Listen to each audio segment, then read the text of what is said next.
String inverters, DC optimized inverter. Which system gives you the best performance for your home solar power system? I'm going to be answering that question and teaching you all about solar inverters in today's video.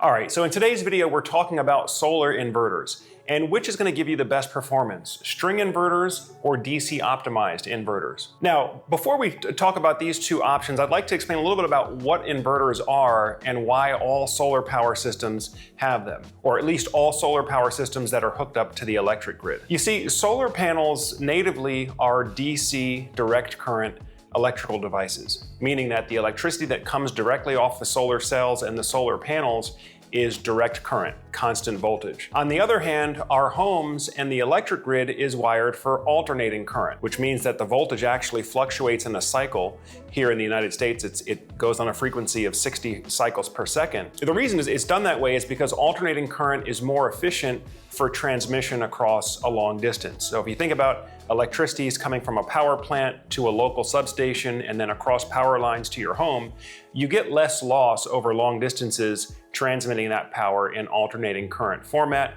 and that's why that electrical format won out as far as the electric grid standard. But solar panels themselves, and batteries for that matter, are both direct current devices, which means that if you want to turn that electricity into usable electricity for your home or for selling back to the power company, then there has to be an inversion somewhere in the system. So what the inverter does is very simply, it's a special type of electrical transformation that converts direct current electricity to alternating current electricity. Now, in the old days, we used what's called string inverters. And the way string inverters worked is we would series connect multiple solar panels together, typically 8 to 12 solar panels together in a string. That's what we call a collection of series connected devices, is a string. And then we would take the circuit from that solar panel string and deliver it to a string inverter at ground level. Now, the nice thing about the string inverter was that the wiring was very simple. We only generally would have to do 2 or maybe 3 circuits from the roof.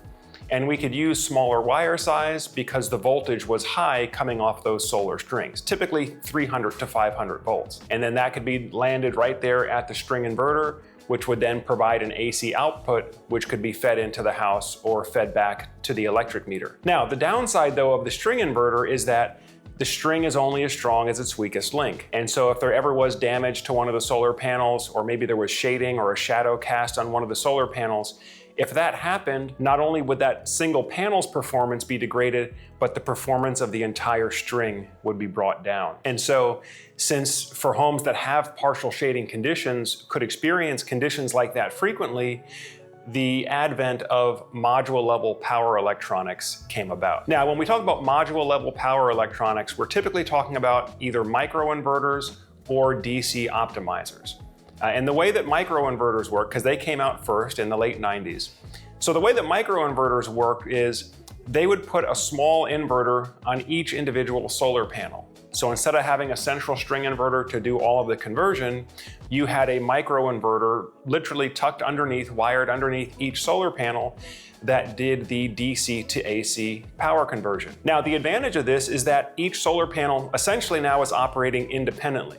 So if one solar panel gets damaged, or if there's shading or leaves cover up one solar panel, all the other panels in the system could still operate at peak power. So it solved the problem of the string only being as strong as its weakest link. However, it did add some additional complexity to the installation, because now you have a separate inverter device on each panel, and then all of those microinverters had to be connected together with a trunking cable so that that aggregate power could be brought down to ground level and integrated in with the home's electrical system. Now, the other challenge, especially as we're now in the era of integrating solar with battery storage, is that if you wanted to use your solar panels to charge a battery, you incurred what we call the triple conversion penalty, because you have DC from solar cells being converted to AC power by the microinverters, sent down to ground level, and then if you want to use that power to charge a battery, you then have to use a rectifier to convert the AC power back to DC, because again, battery cells are natively DC direct current,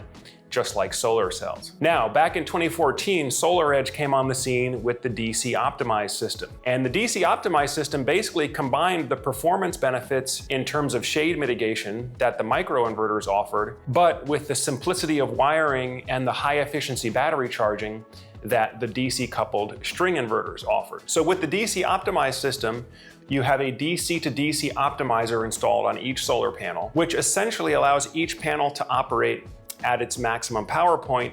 And if one of the panels was damaged or shaded, the rest of the solar power could be sort of leapfrog over the underperforming solar panel. So again, you don't have the problem of a string only being as strong as its weakest link. The optimizers alleviate that problem.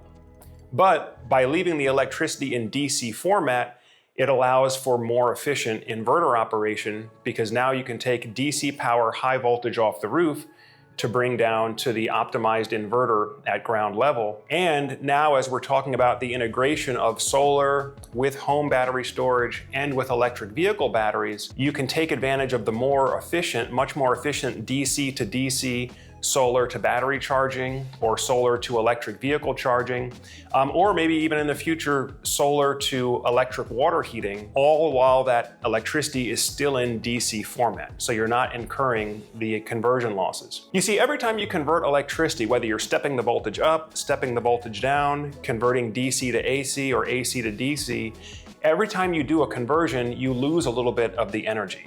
A lot of it's lost as heat. In fact, if you want to go to one of your DC chargers for your, let's say, your laptop or your cell phone, hold the charger. You'll feel warmth coming off of that device, and that is energy being lost as heat in the conversion process. Well, the same thing happens with solar. So if you have to step the voltage up, step it down, or convert from AC to DC or back and forth, you lose a little bit of the energy each time. So you want to avoid those conversions wherever possible. Now, the other limitation of microinverters, and this is more of a recent problem, because what we've seen is that the solar panel size and power output has increased significantly in the past couple of years, is that a lot of times the microinverter or the inverter's AC power output rating has not kept up with the solar panel power rating. And this creates a situation where you have what's called clipping loss. Now, clipping loss is when the solar panel has a potential to put out more power, but the inverter system that it's connected to has reached its AC power limit. Therefore, you're not able to reach the full potential or take advantage of the full potential of the energy that that solar panel could produce.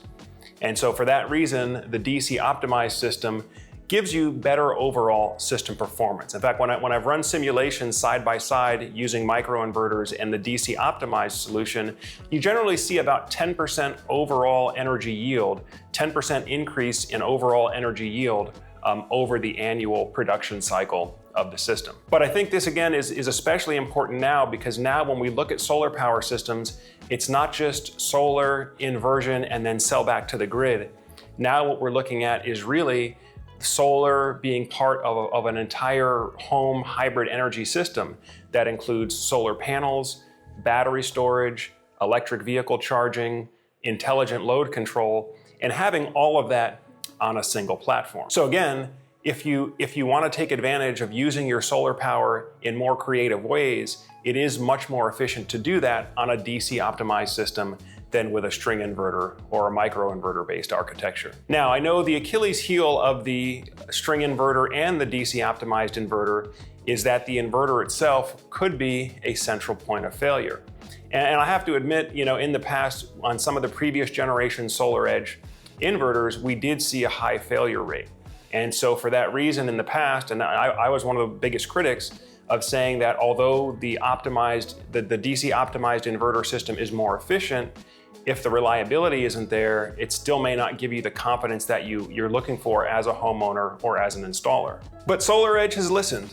And actually what they're willing to do is for those system owners that are already out there that have some of the older generation of the DC optimized SolarEdge inverter, they're offering a discounted upgrade if you want to move to the current generation of the home hub inverter, where the failure rates are much, much lower, and you can take advantage of some of these additional features that we talked about, like integrating with EV charging and intelligent load control as well. So if you already own a SolarEdge DC optimized system out there, check out the Re-Energize program. We'll make sure we get a link in the description below where you can get a discounted upgrade to the current state-of-the-art SolarEdge Home Hub DC optimized solution. Well, folks, this has been a discussion of string inverters versus DC optimized inverters and which one give you the best performance on your solar system. As always, if you're getting good value from the videos we have here on Solar Surge, make sure you give us a thumbs up and go ahead and subscribe to the channel as well if you haven't done so already. That way, as we have new videos coming out like this, it'll come up on your homepage and on your feed so you can stay up to date with us. Of course, if you're a homeowner out there, if you're in the process of looking at different solar or inverter or battery options for your home, if you need to get a price quote for either of these options or really any of the leading options, as always, feel free to reach out to us on the link below there. It'll take you to our website where you can set up a call with a solar expert or just use our free solar quote tool to find out how much solar or battery storage costs in your area. Well, that pretty much does it for today's video. I thank you all for spending some more time with Solar Surge. And as always, I'm Joe Ordia here, encouraging you to get prepared and be empowered. Thanks for watching, and I'll see you on the next video.